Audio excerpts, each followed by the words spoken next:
ladies and gentlemen, and welcome to the stream. My name is ODPixel. You are watching here on Dota Star Ladder EN, and I'm here today with Purge Gamers, and we are casting NiP versus PR. We, of course, already saw NiP earlier today against Alliance. They did lose the series 2-0, so let's see if they can claim back some of that victory in the game this evening. Right, let's get Purge on the line. Purge, are you there?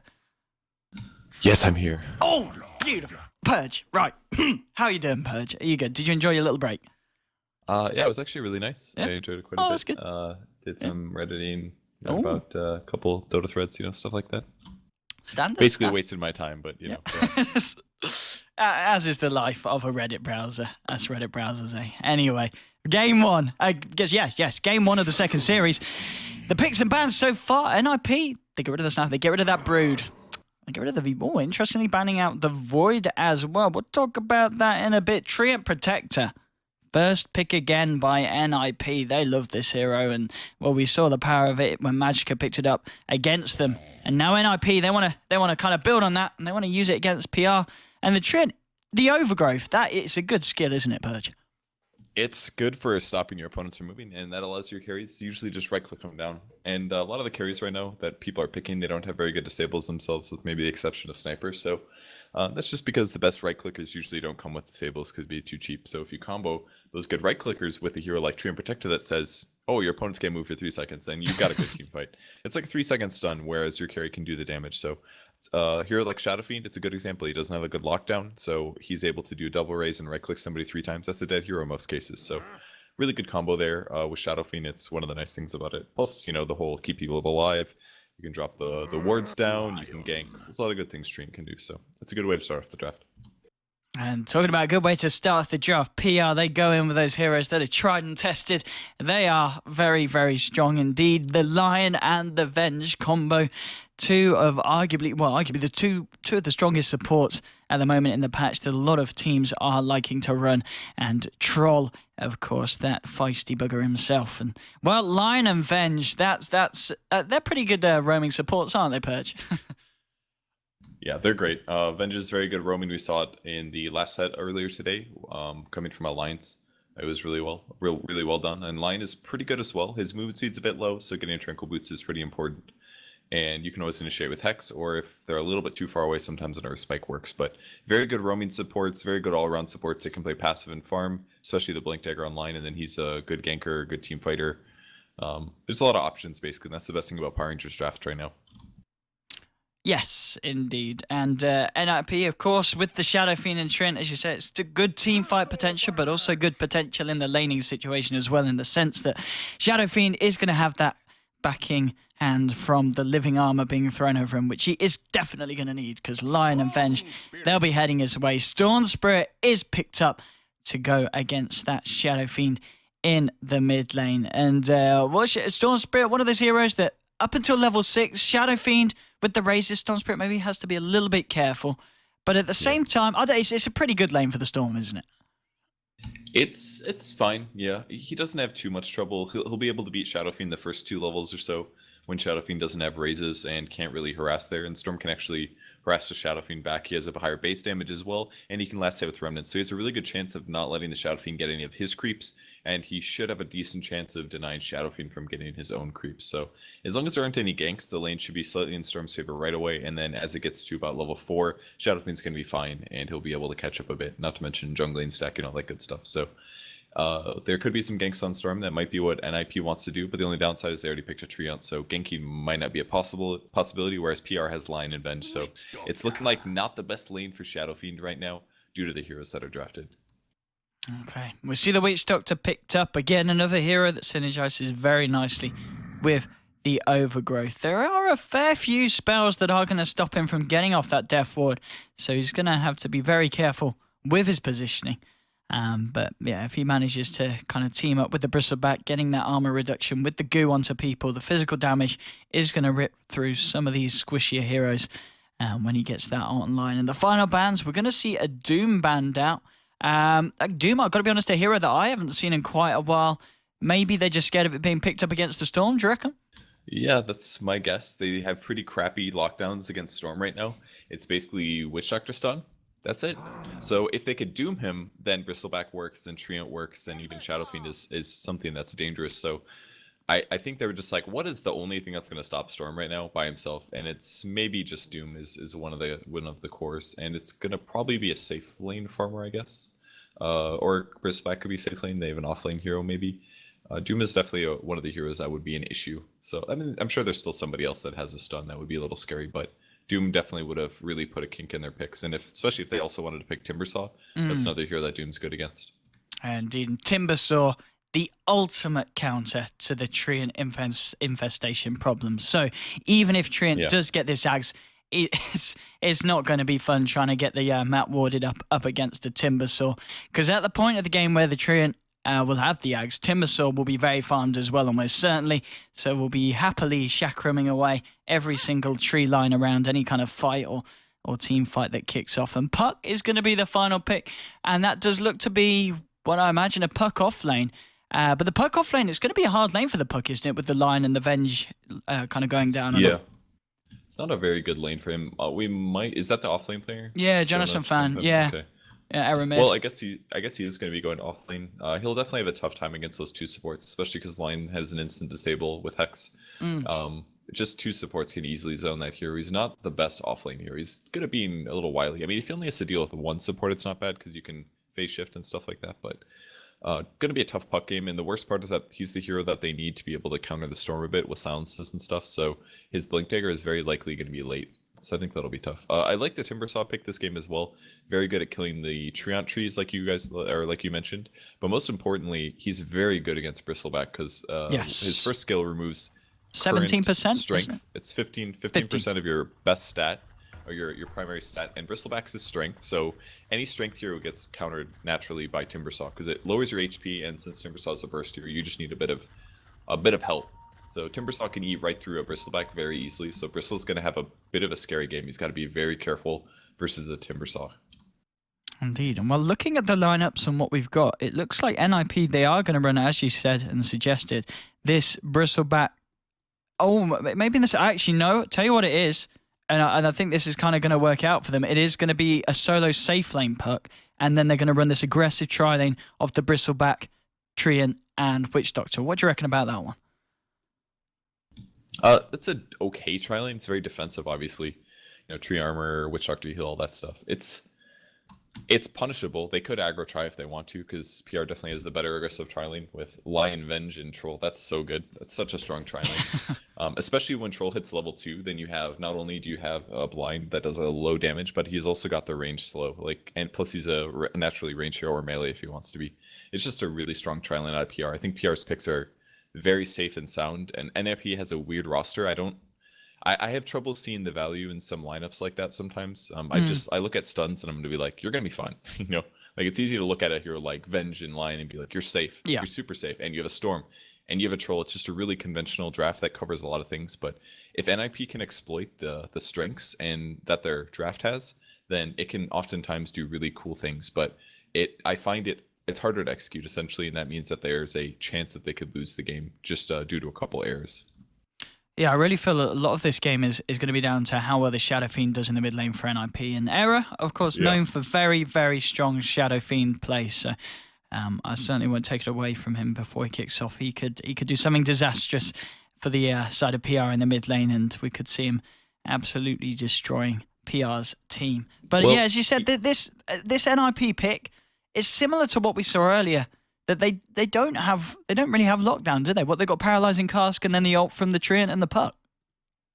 Yeah, their lockdown isn't very good, but I mean, there's other strengths that they have. You know, they have a lot of heals. Witch Doctor is actually not a bad ganking hero. Cask can really mess up opponents a lot. Maledict's really good against Timbersaw as well. It's a hero that's kind of hard to kill, but with a Maledict and 1 or 2 raises, that guy's actually just going to die right away. So there's some really good synergy there. The same thing goes for Bristleback. Bristleback is really tanky. If he avoids Timbersaw, the other team is going to have some trouble dealing with him in a lot of ways due to damage reflection. PR's damage is good, but it's not ridiculous. You know, it's pretty ridiculously high. What am I talking about? There's some value there, and Treant can be annoying, and if they do get a lot of trees that maybe they'll do some good things. I know there's value in their draft, but it just looks harder to execute to me, and it always makes me uneasy and that kind of stuff. They could still, they could outlane their opponents or something, but their opponents do have better laning heroes, so it's just going to be a bit tough for them, I think.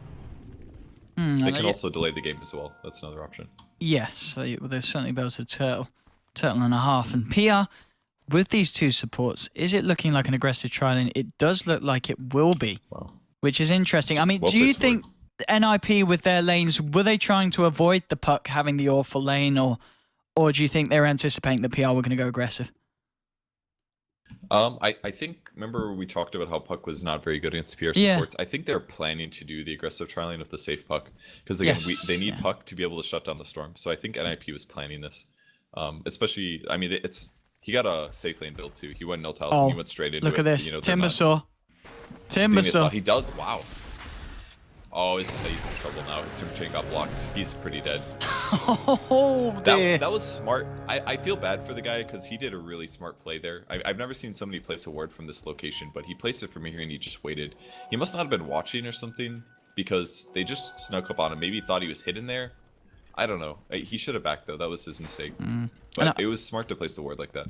And I like this. NiP straight away, as soon as they realise that's the lanes that PR are going for, they get the Puck out of the top lane, they get her back down to the bottom, and they are going to run what we kind of anticipated originally, the safe lane tri-lane, and put Puck on the offensive. So not only finding that first blood, but also finding the intel that's going to allow them to switch lanes before they miss out on too many creep waves. Exactly. That's so important that they did this because Puck versus Timbersaw is a great lane for Puck. He doesn't have to worry about getting harassed until Timbersaw hits 6. He has a really good right click. He's hitting for 61 on average right now. That's amazing for a right click. He's going to get way more CS than this Timbersaw. Timbersaw's probably going to have to get like 2 reactive armor quick here, but the other issue is that he got Timber Chain level 1, which isn't really good for farming in the lane. It's better to get Whirling Death in most cases, so he's going to have a tougher time here than he should have due to his early death. And in the mid lane, at least for the time being, looks to be kind of a 2-on-2 occasion with Sealkid backing up Era and No Fear backing up Axe on this Storm Spirit. I mean, which is the stronger dual lane, Purge?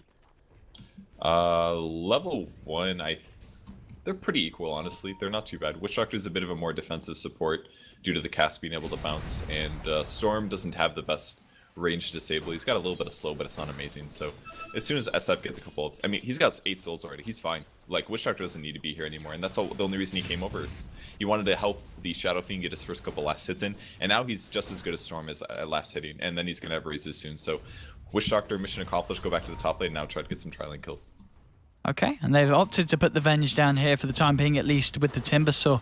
As you said, not the nicest matchup for this Timbersaw, and this maybe will lead them the potential to find a kill onto the Puck. But Puck, of course, with this Obs Ward, he knows that the Venge is near, so he'll be very careful with his positioning. And again, okay, so now Ditchara TPing down to the bottom lane. Timbersaw going to the side shop to pick up a TP. He's going to go to the top lane, and we're having a whole switcheroo again, Purge. Yeah, Timbersaw now laning against the Bristleback, which is much better for Timbersaw. He can lane against Bristol, doesn't have to worry about dying too much. Oh, Jonathan fan. And then, ooh, that was close. He's just able to all that. Just came off cooldown. But yeah, so as you were saying, so Timbersaw now up against this lane, much better than the Puck. It's better, yeah. You know what? I don't even think that NiP has to move their lanes again. I think they're okay at this point because Puck's already got level 3. He's able to farm boots in the meantime. He can trade hits with the Venge pretty easily. He's got phase shift levels. He's got good orbs. He's almost out of HP, but he's about halfway to a bottle. If he gets a bottle, he can actually just play off lane now. So I think this is an okay start for NiP, and I think they're just going to sit with top lane. now. Cheshire Cat could be in trouble. He whiffed a Timber Chain. He's out of mana. The Maledict's on him and the Leech Seed, but it is just a level 1 Maledict, and well, he's got a point in the reactive armor, so it looks like he's going to be okay at the end of the day. Yeah, he'll be alright. Takes a bit too much damage, but he actually goes for 2 Timber Chain. I guess this is pretty normal for off lane. I almost thought he was going to get 2 reactive armor. Sometimes that's good to get if you're in a 1v1 matchup to go like a 2-0-2 build, but since he is moving around a lot more, it's kind of hard to predict his item or his skill build. I don't blame it at all for having a weird one, if this is even considered weird. This is like a typical off lane. Get a lot of Timber Chains so you can escape. Okay, and looking at the other lanes, seeing how the matchups are going. Era, 17 CS against the Storm's 16, so fairly even in that respect. In the safe lane, Ditcherai's been moving about a bit. He's found himself 11 CS, whereas the Bristleback in the safe lane for the side of an NiP just slightly up. But all in all, no one really losing out on too much for the time being, apart from bottom lane, where, well, Puck's losing out on his life. And that's going to be a kill, going to line, and Ditchera is going to be very happy with that experience. Yeah, that's a big kill, actually.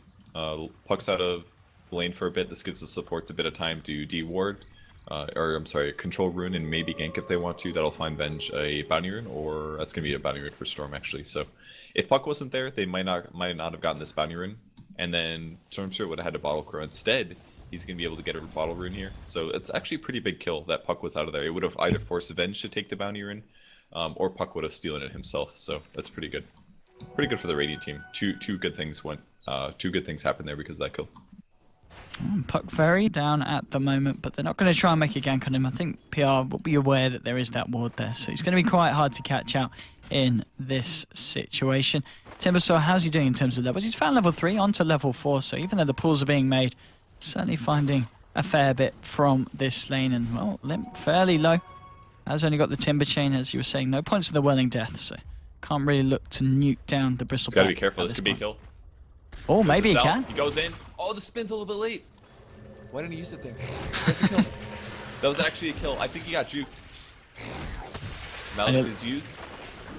That's he's got 9 stacks. All right, there's a spin through. Does a ton of damage to the Witch Doctor. That's why Timbersaw is so scary. He does so much damage. That was an easy kill, though. I just don't think he expected Limp to come out when he did. But if he would have spun that, look at that. Might be a double. Look at the lineup. Doesn't get him. Now he has fed. Maybe. One. Oh, doesn't get it. I like this guy, but he died. He's doing the aggressive things. I mean, if he got any of those kills there, he would have gotten a level. He would have gotten a ton of gold, and he really would have sapped a lot of experience and gold out of Witch Doctor. You know, that would have been really useful, especially if he would have killed the Bristle. He should have gotten. Oh, bottom lane stacking the stuns and the hexes perfectly, but it's not going to be enough as Genesis. It'll be okay. Yeah, just able to orb out at the last moment. They needed a magic missile in there, but no fit, just not close enough. Is he gonna Puck? He just kind of walked in and took a couple of hits to the face. I think one more hit and he would have gone down, yeah. I'm going back anyway, so why don't you waste some of your axes on me? Too bad he has infinite axes. That's probably the most confusing thing in all of Dota, actually. Where did he get all these ranged projectiles, man? How many arrows does Windrunner have in her quiver? It's a question that I don't think the lore will ever be able to answer, unfortunately.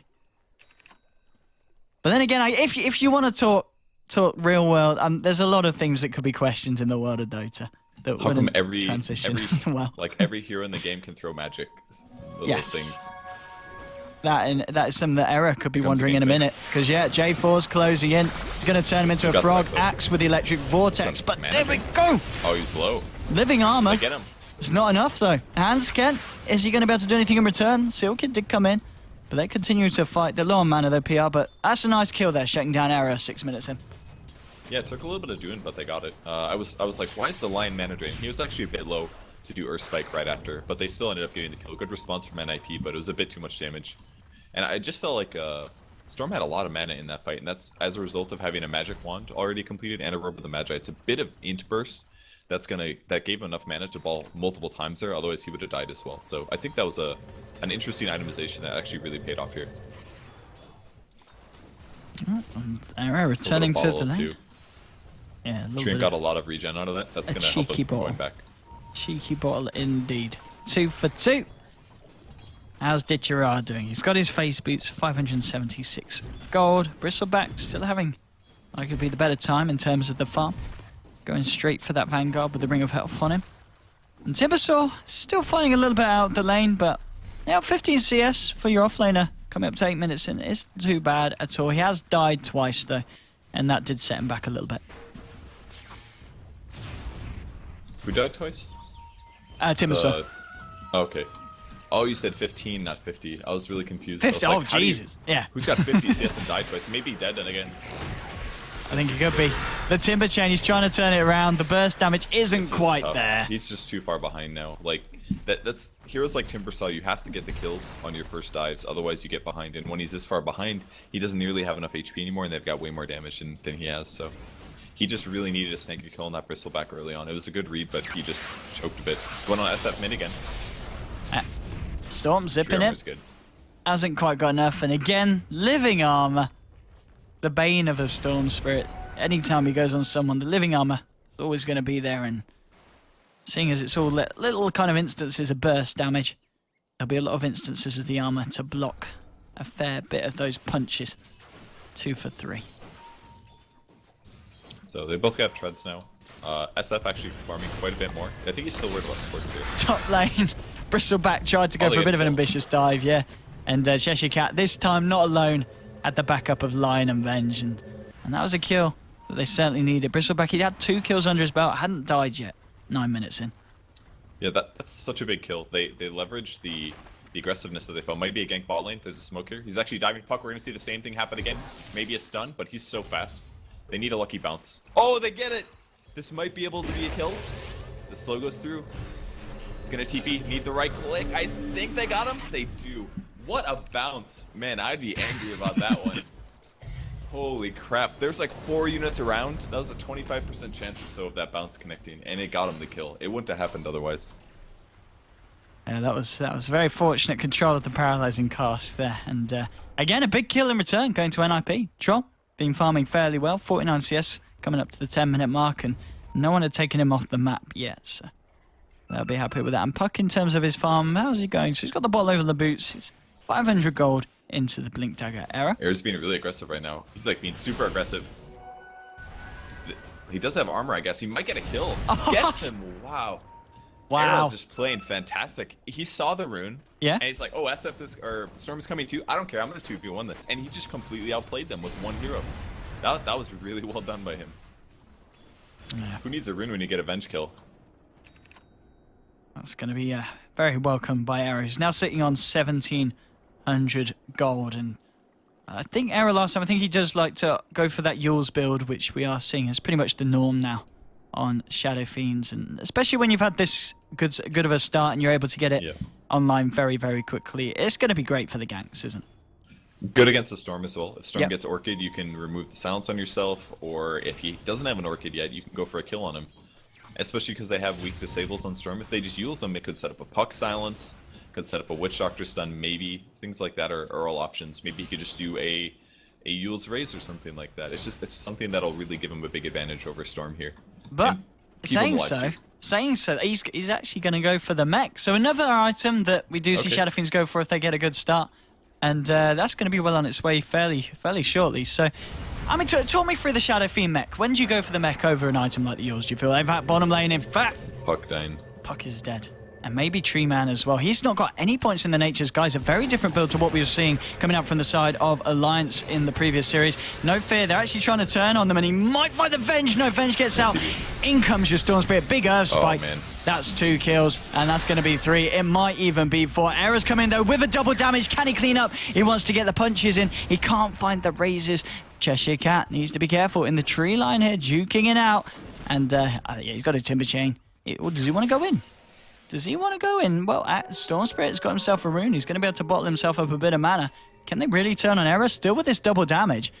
He's in trouble. Yeah, I mean, Era he's got the backup of Handscan. I mean, do you want to go in on this Shadow Fiend? I'm not sure that you do. Cheshire Cat slow. He Timber chains himself up to the high ground. The Chakram nearly killing Handscan, but it doesn't. Era turns round on 1 raise, and they seem really committed to killing Era, but I don't know, he's just a little bit too hard to catch out. And now, Venge, you need to run, my friend. You really need to run, and Venge will get away. But Era. Ooh, he might find the stack. No, he's not going to find it. If he would have found that stack, it would have been so big. That's a 3 stack there. It would have given him an extra 500 gold. So the reason the mech is amazing is pretty evidenced by that last fight. Yeah. It looked about like 3 times that Shadow Fiend was going to die, but what happened is he just tanked the damage and was fine with it. So the mech build wasn't really popular until I think right after TI4. I think Mushi started building it on the hero. The thing is that Shadow Fiend's mana pool is actually pretty good. Usually you buy a lot of plus stat items and things like that. So giving yourself an extra 5 armor and then the extra burst heal just allows you to leverage your damage. If you're a glass cannon, your options are get more glass cannon-y, or you build survivability items. That way you can stay alive and continue to leverage your big damage. And that's what this is essentially doing. It's kind of like the Yule's build, but it's more reliable and staying alive. If you use offensively and then you get jumped on, then you have no survivability basically. Like if a storm jumps on you, you die. But no matter what, Era's going to have a lot higher mana pool. He's going to have a 225 or a 250 HP heal, He can keep him and his allies alive. It allows them to team fight and push better. And if you combo it with the other really good thing is that if you have high resistance, like higher armor, and you combat that with regen or extra damage block, you're making that survivability go higher. So having a Treon and a mech is really good. Bottom lane, they're trying to find a kill. Handscape getting the overgrowth off just at the last time. And the bounces are going to be perfect for holding Troll and Lion together. Death forward onto the Lion. Ditchera goes down as well. And Seal Kid there with the plays, following up that overgrowth beautifully. That really great fight there for NiP. The SF tried to TP as well, but the Storm canceled his TP using the pull, which is really well done by Storm. But they still wrecked that team fight. And Era's just going to shift over anyways. He says, oh, we got a double kill. Let's just take a tower. And he's going to walk there. And with the mech, he guarantees that his team isn't going to lose this next fight because they've got an extra 250 HP. And that's maybe one thing we can talk about in Dota. Mech is almost never purchased anymore, whereas before there was always at least one person on your team that buys it. But due to the big mana cost going up, a lot of cores aren't buying it as much as they used to. Also as well because there's more carry cores being purchased. So the mech is like a big advantage that teams don't really utilize for pushing as much as they used to. So it does help out a lot because usually when one team gets it, the other team doesn't have it.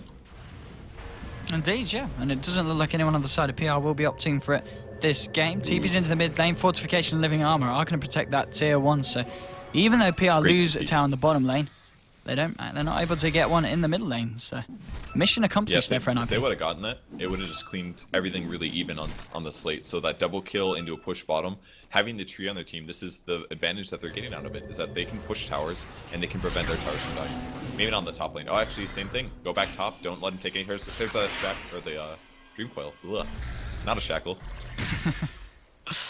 Yeah, there's a good TP. Storm doesn't care though. Puck was fairly low. Storm had a good amount of mana. The Living Armor holding him off for a second, but mid lane, there's another fight kicking off. Death forward, doing a hell of a lot of damage to Ditchera. There's just swap for No Fear, but he might pay with his life as the overgrowth holds him there. Yes, he does go down.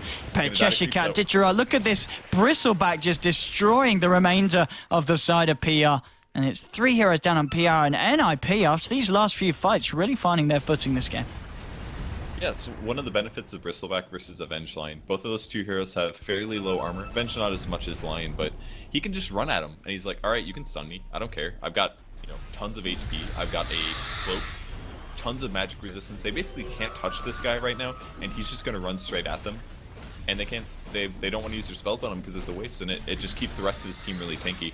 And then what happened? The Witch Doctor ulti just wrecked people. That's where most of the damage was, or at least half of the damage out of that fight. It just really clean team fight. It didn't take a whole lot of hero resources, and they can continue pushing their advantage. They're not letting their towers die. All that good stuff. Might lose top though. Eventually. Tree armor's helping so much. All these towers are just super full.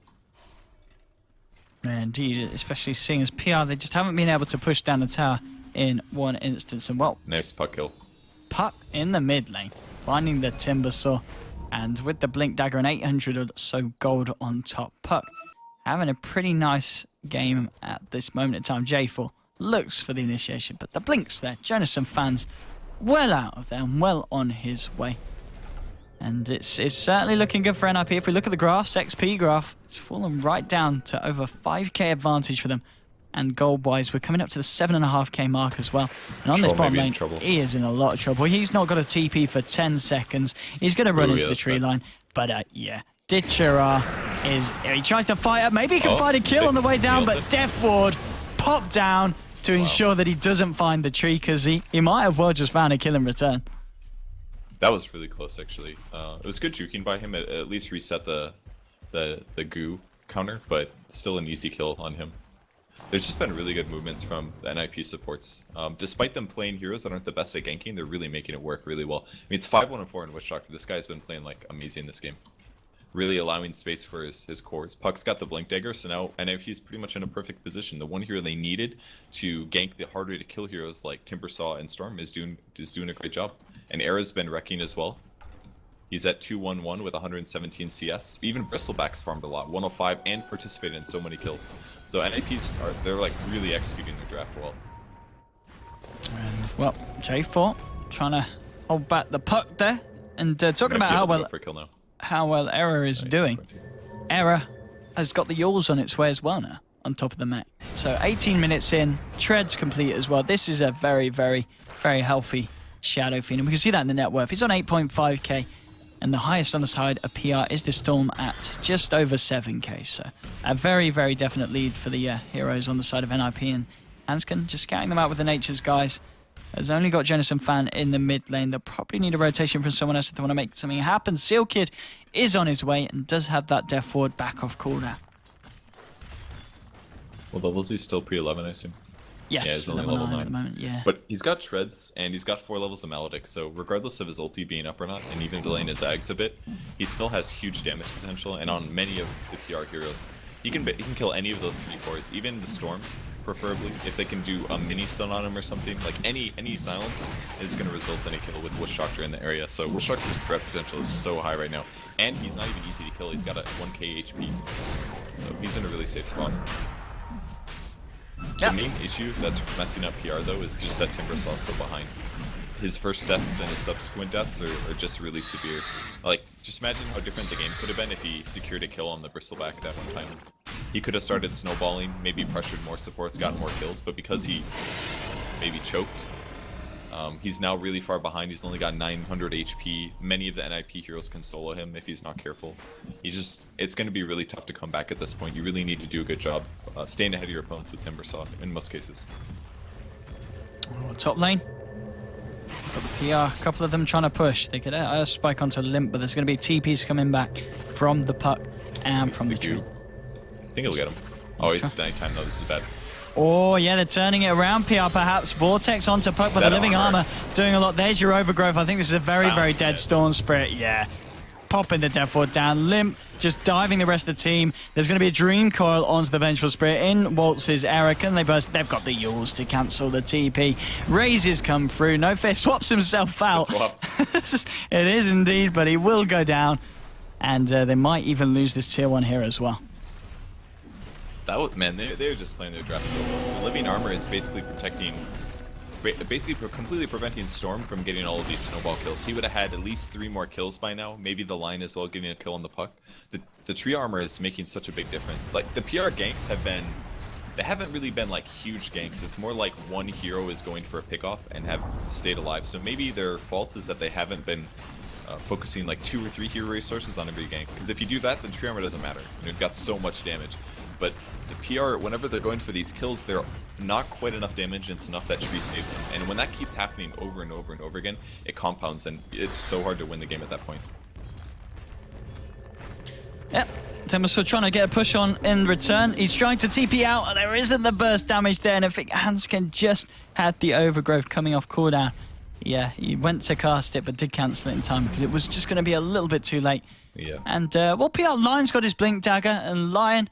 he becomes pretty damn scary once he's got the blink. So the heroes will probably want to blow up our puck. He could probably bring Storm Spirit or something. They just do a Blink Hex, should be a kill, most likely. Even with Tree Armor, a Finger of Death on top of that won't really be reduced much. So I think he definitely needs to get a kill. They need some kills on PR really badly, and they probably need to move around in packs of 2, I think. Maybe even Venge line would be fine. Oh, maybe not actually. He's only got 1 point in Magic Missile. His burst is actually terrible. So he's more of a let's buff up Troll and Storm's damage than anything else right now. And this is a build that I personally don't like doing this one that much. Maybe it's just because I like ganking more on Venge, but the scale Wave of Terror doesn't honestly scale very well. The big increase is the armor reduction, and it's great if you're taking a fast rush and stuff like that, but he just doesn't have any good burst damage. And if they're having trouble dealing with tree armor, I feel like a big burst damage is going to cut through the armor a lot better, and it does, because every source is reduced by 80 damage. So if he does 325 magic damage, he'll be cutting about 200 and some through that, which is certainly a lot better than a 100 damage nuke. He can throw out the Wave of Terror, but that's really all he can do this game. He can stun, so he's got stun duration, he's got minus armor, and he can swap. But he doesn't have any bursts, and their team is kind of about bursts and getting kills. And if they don't have enough bursts, they can't kill the heroes, then they lose the fight. So I kind of feel like this is a slight mistake, but on the bright side, his benefits with the extra levels of Wave of Terror is that they'll kill Shadow Fiend easier and they'll kill Bristleback easier, but it's very marginal for damage because a lot of their damage is mixed. It's pure damage, it's magic, it's physical. He's really only heavily enhancing the Troll's damage, and Troll is kind of underfed, so I don't really agree with this skill build. I understand why people get it, but I just don't think it's the best. I like getting at least 3 levels of stun, and then you can maybe max Wave of Terror. I'm not a huge fan of it. All right, well, we'll see it. We'll see if it's going to be able to do too much. Definitely the fact that it's not the strongest ganking build is evident if you look at Venge's stats. Only found herself involved in 3 assists so far. And, well, Error, he picks himself up a Blink Dagger. There's going to be a Zip heading for the Puck, and it's going to find him. Puck just hanging around a little bit too long and was caught down by this very nice Radiant Ward here in the Dire jungle. And that's a nice kill. Just dropped this.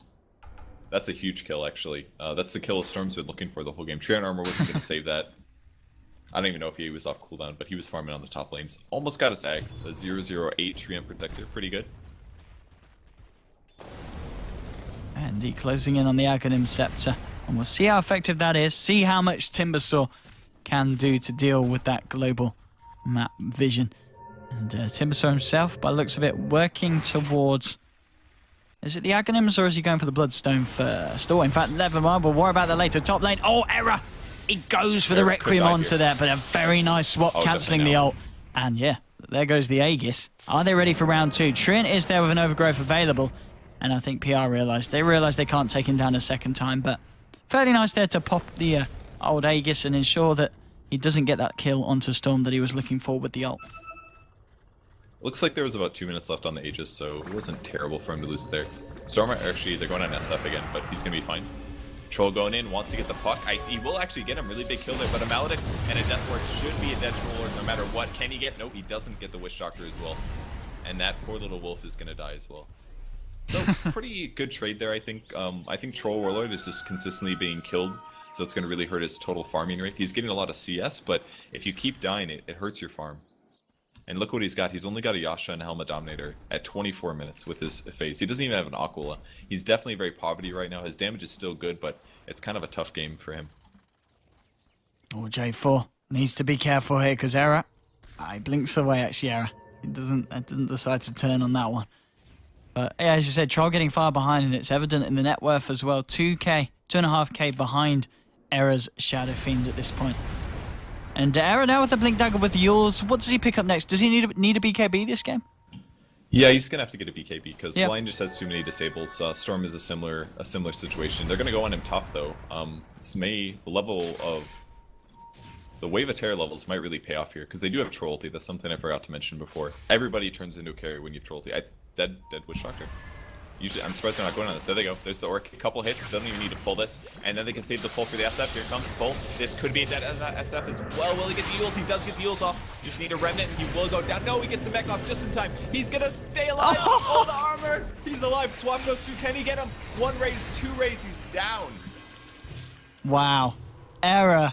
His team play around and that was beautiful. The living armor. And they just getting out of range, managing to get that mech off. It was so unfortunate for PR that they couldn't quite burst him down when he was stunned up and couldn't activate the mech. We could easily criticize the Venge build for this, though. If you looked at how you used Wave of Terror, use it as scouting. And those 4 points, when you use it as a scouting, your hero sucks then. Because you've used it for scouting, the Witch Doctor dies, that's great. But then what is Venge contributing to the gank?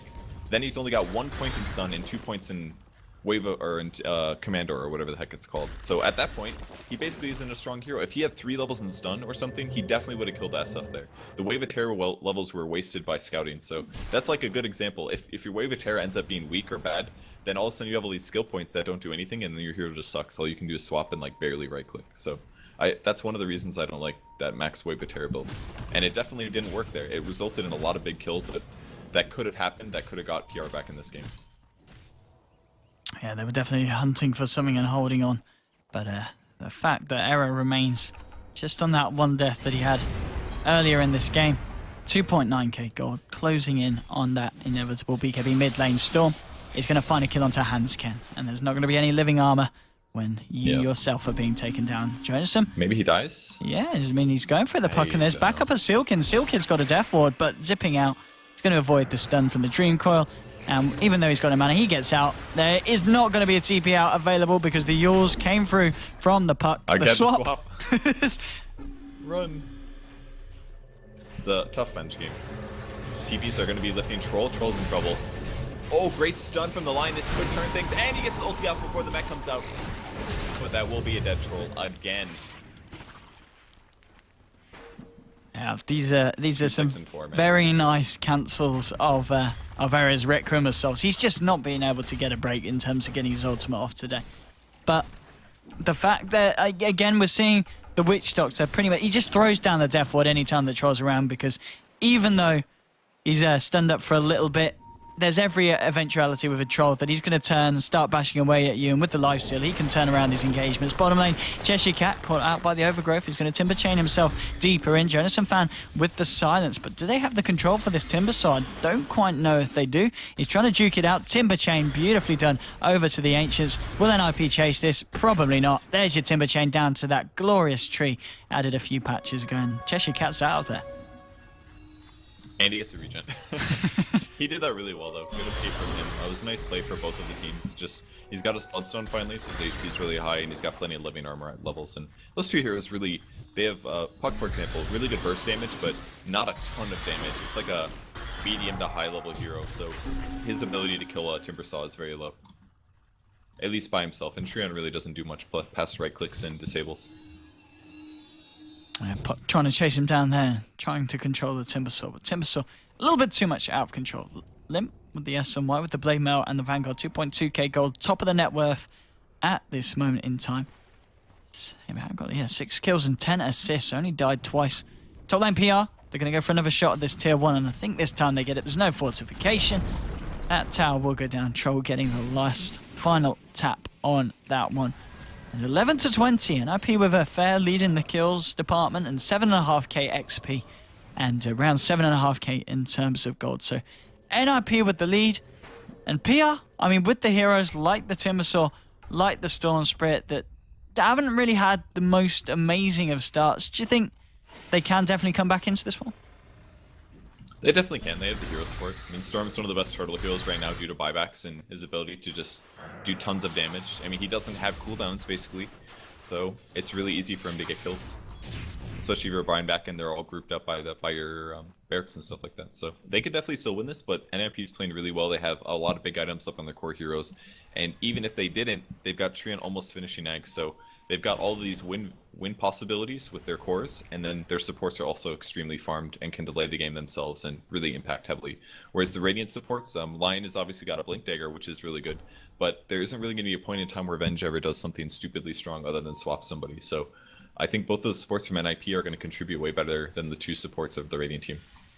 Might be Puck in trouble here. No Yules on him. Good Yules from Era. That's going to help out a lot. Yeah, I'm glad he canceled that. It went to hit. Yeah, He was a cancels little the bit too slow. just in time. At least Era now with the BKB complete and on him. He'll hopefully be able to find himself a good Rec Room of Souls. No fear. Getting Maybe juked about. I think this is a Venge that's very much dead. The swaps again.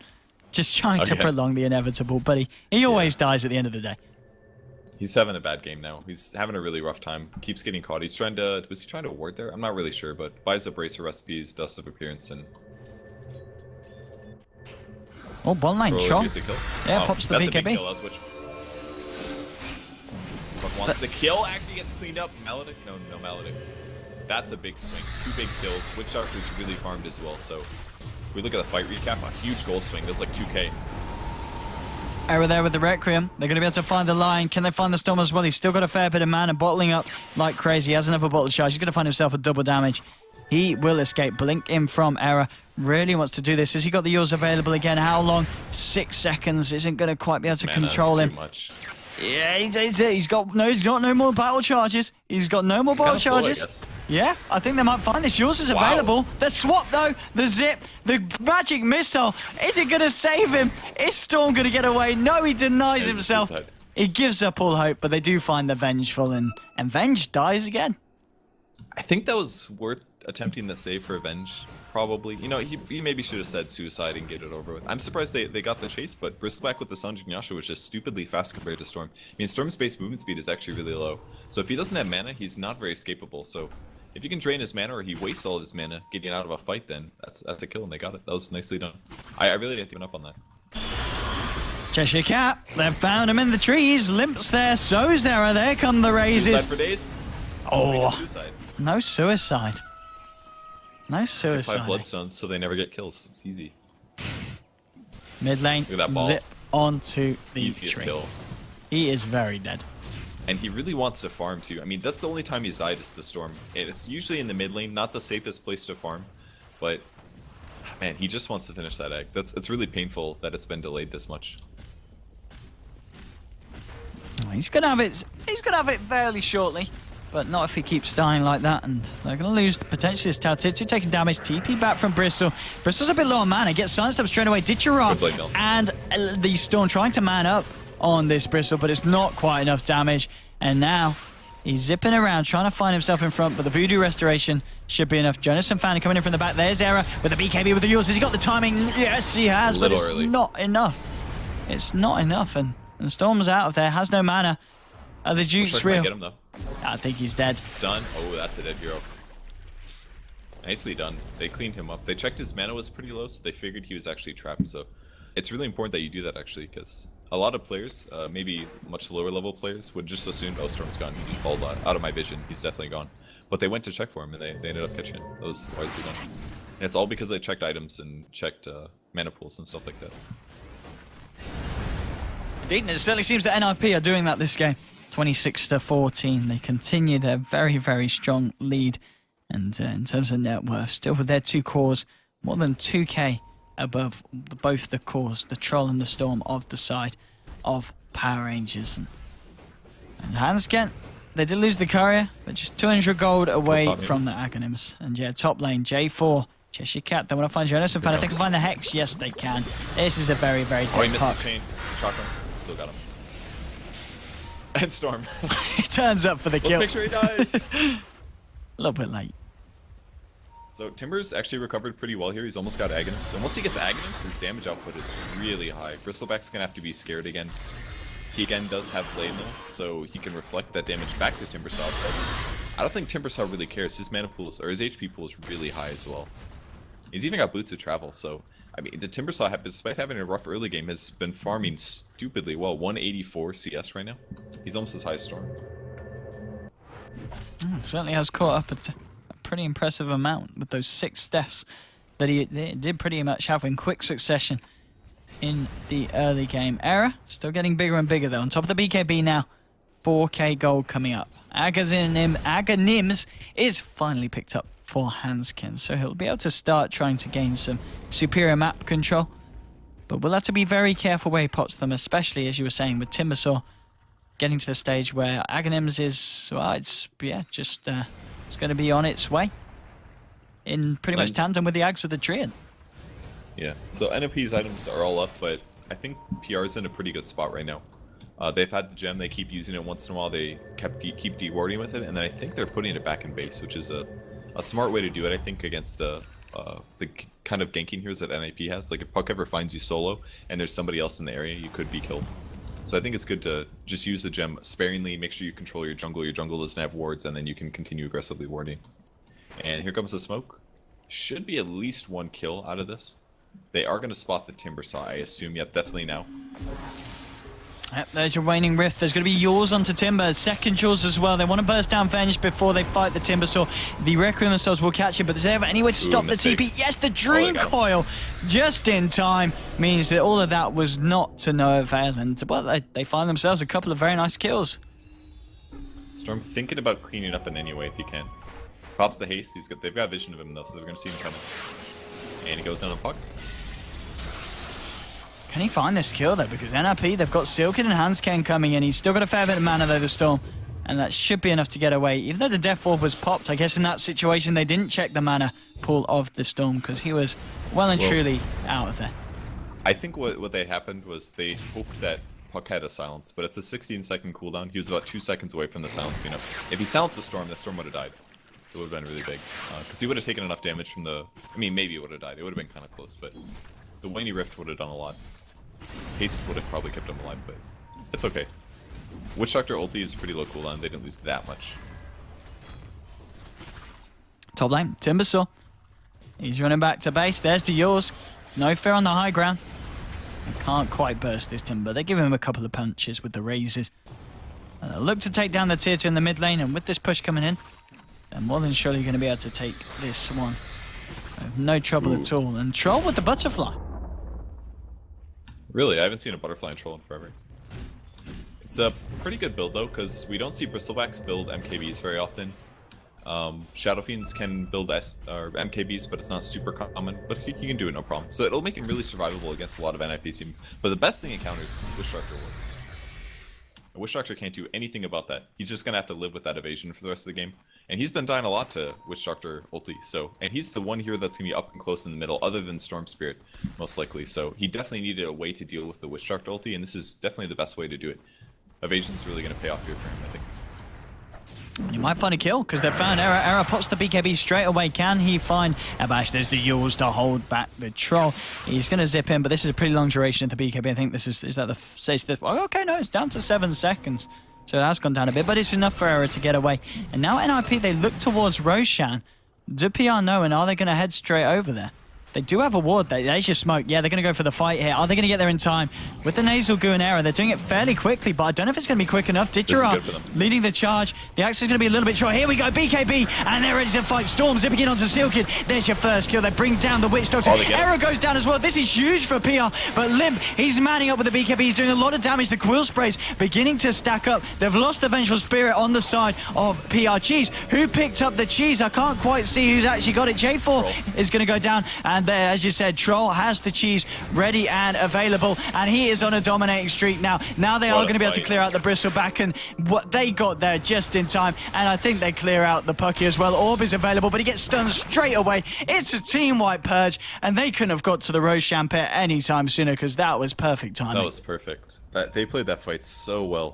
The big advantage they had was that the SF BKB was gone. If he had BKB, he might have been able to do something, but he's not going to win a right-click fight against a Troll, because Troll's attacking so fast, and they both actually had butterflies during that fight. But Troll with his BKB could just right-click as much as he wanted. SF dying that fast, great disables on him as well, and a Finger of Death prevented him from Yule'ing himself or doing anything that prolonged his life. But just a great fight from PR. They also got Roche, and they got both of the items. They got Aegis and they got Cheese. Aegis was online, but it looks like he ended up dying. So what a good fight for them. That's exactly what they needed. And the gold graph is back towards 0, so game is... Wow. That's a pretty big swing. Buyback now from Bristleback as they do lose the tier 3 in the mid lane. And the PR, they're happy with that. They're out of there. And the swing is pretty big. And I'm sure as the minutes tick by, that is going to be back over in advantage of PR. Storm's got a BKB now. It's 10 seconds, so he pretty much doesn't have to worry anymore. He's not able to kill Bristleback or Shadow Fiend relatively easy, especially because he's not going to want to pick up an MKB. He'll probably get a Hex to counter those items, but he can definitely kill the Witch Doctor really easily. He can kill Puck really easily, as long as Puck doesn't have Yules. And another easy kill is going to be the Treant Protector, so... He's in a really good spot now. Storm has played the game long enough, and he's got his BKB at a decent timing, so he's going to be fine. I mean, Treant with the Academics, he is starting to get the trees up, and I quite like this. He's got them very kind of irrationally spread. They're not all around one area, so this is going to be very, very tricky to de-ward. And what the hell is that? Do you see this Wildbring Ripper in the jungle with the Radiant? Well, we'll look at that later. There's going to be Puck dying. Do you see this bird? He's posing. What is he? Oh, there we go. Oh. I've actually never seen that. He was fabulous for a little bit. He was. And then Troll destroys him. Oh dear. Who's this fighting here? Hanskin? He's got the Nature's guys scouting out Cheshire Cat. He isn't going to be able to follow anything up. But yeah, Puck. What was Puck doing there, Purge? In the bot lane? Yeah, he was just probably just farming. I mean, yeah, it's good to sit on your enemy jungle sometimes, just because if you're taking their farm, then they're unlikely to be taking your farm. So that's probably what he's trying to accomplish. He did get caught though. It's like a Hex or something. I didn't actually catch the initiation. PR gets another tower, so... Man, Troll attacks really fast right now. This is really good for them. I wonder if he should even... It's probably not worth it to get a Manta on Troll, but it's probably not bad. Yeah, I mean... It's not that bad. Yeah, the Waning Rift. Agility. Yeah, you can remove silences. The only downside is that... You know, another thing they could do is they could tank Witch Doctor ulti bounces. That's something good that Illusions can do really well, especially if they have evasion themselves. If the Illusions have evasion, yeah, and he does actually make a Manta here, and he's very likely to make a Scotty later anyways. So it's pretty good, and as long as he Manta splits in melee form, his Illusions will do pretty significant damage. He's going to be bashing Shadow Fiend, just chasing him down, and that makes Shadow Fiend's game a lot harder too, because then he doesn't know which one to right-click. Shadow Fiend's already not as good at right-clicking as Troll is, so it makes it harder for SF to make a decision in the fight. SF's going to have to just walk away from Troll every fight. So I kind of like the Manta. It's not a huge damage item, but he already had the Yasha. Grabbing an SNY is good usually, but if he's going to get a Scotty anyways, it's slightly wasted. I'd say his DPS is going to increase way more by getting a Manta style here. Maybe not way more, but moderately more. It's an okay item pickup here, and as he gets Scotty and finishes Satanic, he'll have a really good transition item build that'll make him really strong. He's gone better late game items this game than most trolls we usually see who aim more for like mid game all around strong SNY, Scotty, stuff like that.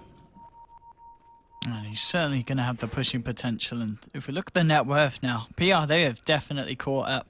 We're seeing Trot closing in on the Shadow Fiend on Error's gains, and Storm Spirit now ahead of this Bristleback. So PR, they've really come back from a very, very large deficit. And now on the grass, we can see it's straight back in about 5k advantage now to the side of PR. And XP-wise, it's only 2k. So it's just a little, but compared to where they were about 5 minutes ago, PR are going to be very, very happy with the position they're in now. And they're going to smoke up. Shadow Fiend bought a Boots of Travel, so he's got a bit of extra movement speed in the team fight, which won't be terrible. Bot lane is kind of pushing, but they're going to be looking for enemy heroes. They don't have very many trees in the jungle is the problem. Now, that's another reason they bought the gem on the raiding team. Get rid of any tree scouts that they had. They may spot one now. Oh, they actually don't have the gem.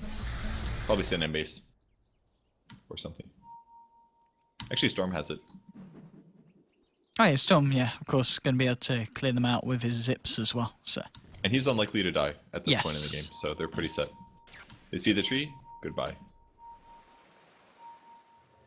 And now, I mean, if you look at the map, I guess he's still got a fair bit of trees over his side, but it's very easy. And yeah, there's your Hex onto Error. Zip in, his Vortex onto him as well. Really don't want him to get anything off, and he doesn't. They burst him down straight away. In comes Puck, big Dream Coil, but there's not really much follow-up. Actually, yes, there is, because Limp's here with Hanskin, but Hanskin's silenced up. He can't get the overgrowth out. Limp's going to go down as well. And again, a huge fight for PR and NiP. They're just turning into an absolute shambles at this point. Yeah, I don't know why the Bristleback didn't beat KB there. He actually does get the Timber Saw at the back of the fight, but a silence there. Oh, he catches him. Remnants are so bad for Puck because he's not going to be able to blink out of this unless he gets the next one. He does actually get away, but that's a kill. So PR is just team fighting better at this point. They had all of their 5 heroes there set up. They got to initiate as well. NiP got initiated on. Now what they want. And the Puck went in as well. Maybe should have sat back. I don't know. I feel like it's probably one of those times where you should just let your allies die. Maybe force them to buy back, but they're kind of behind at this point. Maybe they felt like they could win the fight, but they're getting too far behind here. And Storm they don't really have any options against Storm anymore. Is the other problem. No, yeah, I mean we were talking about that in the draft, weren't we? The fact that the lockdown is really not there for NiP. Yeah. And I mean maybe if you saw something like a big item like the Scythe picked up by the Puck, but the fact that the Puck went for the Aghanims, and for a long time, as far as I can remember, Puck Aghanims was always something that was kind of laughed at. Did something check? Is Puck Aghanims good? Yeah, it's good now. See, the reason is that it goes through BKB now. The stun does. So if you ulti them, before if you'd get Puck Ags, they just get a BKB and then they'd walk out of your ulti and it does nothing. But now with the Ags, the stun goes through and it lasts for a really, really long time, which is why it's pretty good. But I think this would have been a better Hex game maybe, and that's it. The game just ends. Like NiP played fantastic in the early game. And a little bit in the mid game, but the mid to late was just stomped by PR. Like Storm became too much of a threat. They won that huge fight at Roshan. They pressured SF adequately, and SF fell off. Maybe bought too many defensive items, getting the mech and the Yules and the blink and the BKB.